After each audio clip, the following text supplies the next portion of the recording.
Hi, this is Benson from the iHub, and this is another episode of iHub News.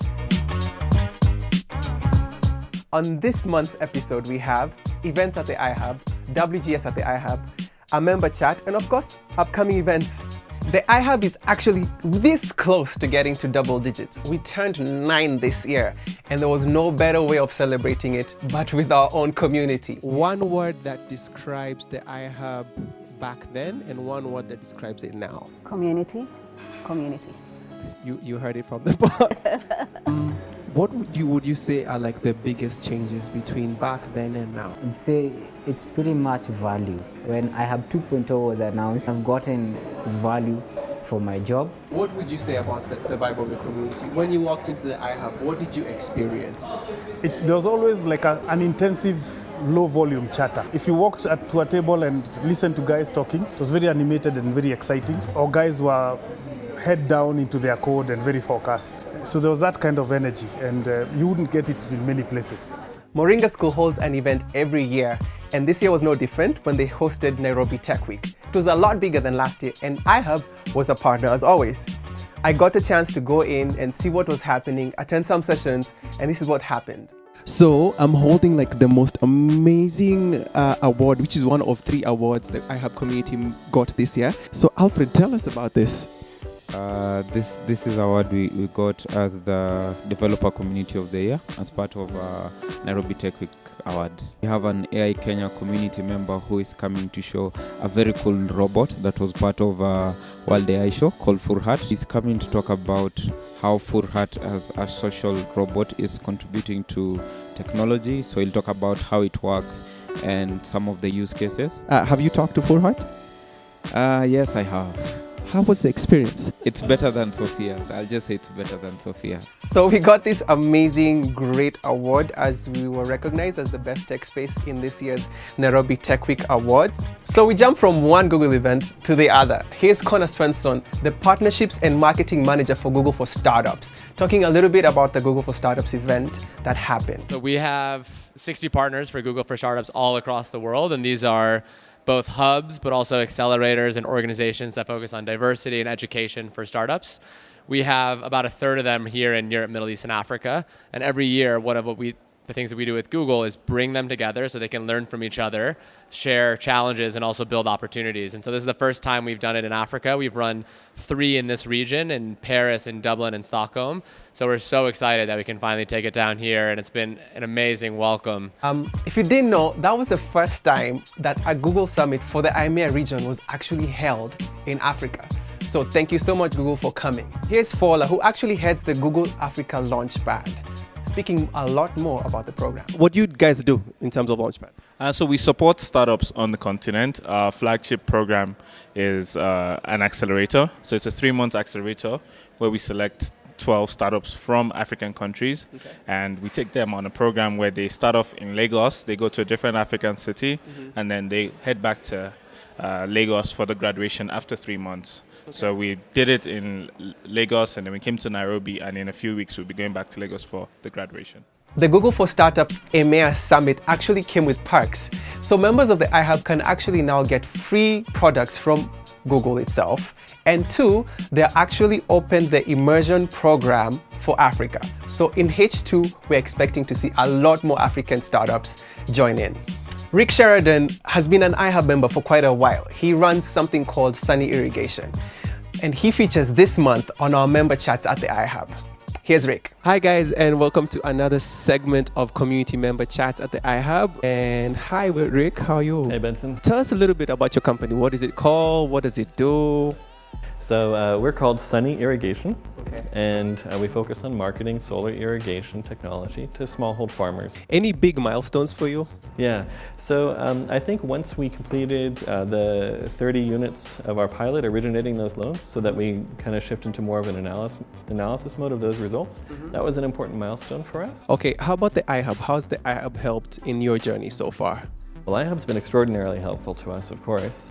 We've been here almost certainly over a year cumulatively.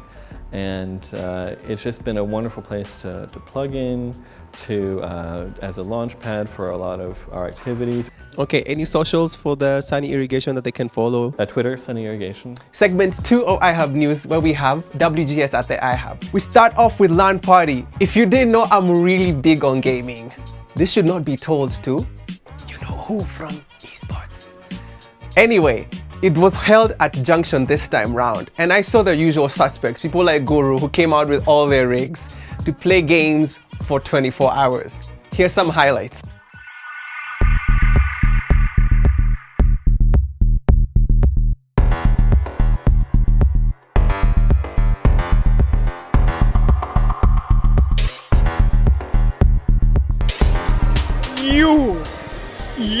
I'm telling you, this place is KPLC's worst nightmare. It was an amazing night. There was a lot of energy, there was a lot of food, there was a lot of music, courtesy of Energy Radio, and it was just an amazing night.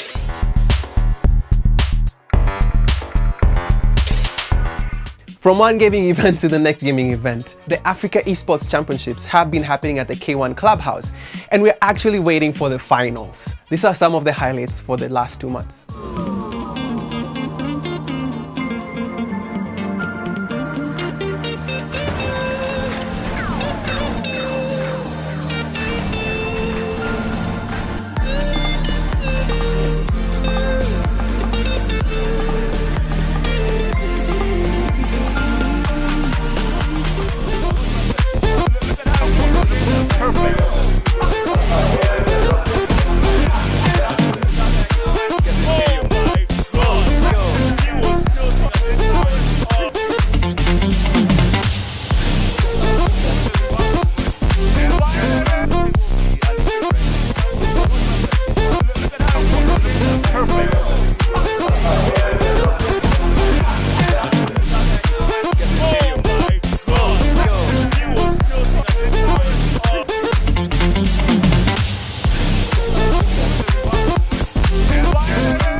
Finally, but not least, here's Teo, a good friend of mine, talking to Alois Lavan, student president at Daystar University, in a segment I personally enjoy called Prototype.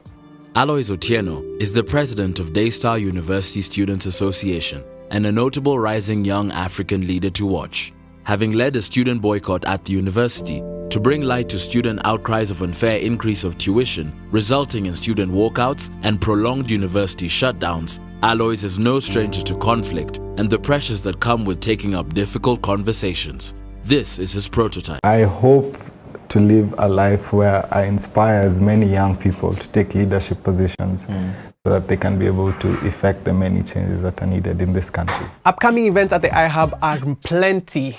We're never in short of events. The first thing we talk about is AI Kenya, and they're having something called Maktaba. So watch out for their space. Second thing we talk about is Startup Weekend Women Edition, and this one is going to be as big as the last one. Our final update comes from Sheila Bilgen, who happens to be our Director of Entrepreneurship. Hey Sheila. For the past 18 months, we've been working on a very exciting program called Marifa Corner with Adesso and MasterCard. So we've had to set up 2 amazing labs in Garissa and Marsabit, and we've worked with the communities there to come up with solutions that handle drought resistance and preparedness. It's been amazing. You will meet some of those entrepreneurs in this show, but other than that, it's just been one of those quite fulfilling programs that we've had, because we've had to work with the community directly, helping them come up with solutions for problems that they've been facing for quite a long time. And it has been, judging from what you'll hear about their products, amazing. So Marsabit Dairy, what is it about? Okay, Marsabit Dairy is a group of women who came together and formed a group after great challenge. They have been walking for 36 kilometers.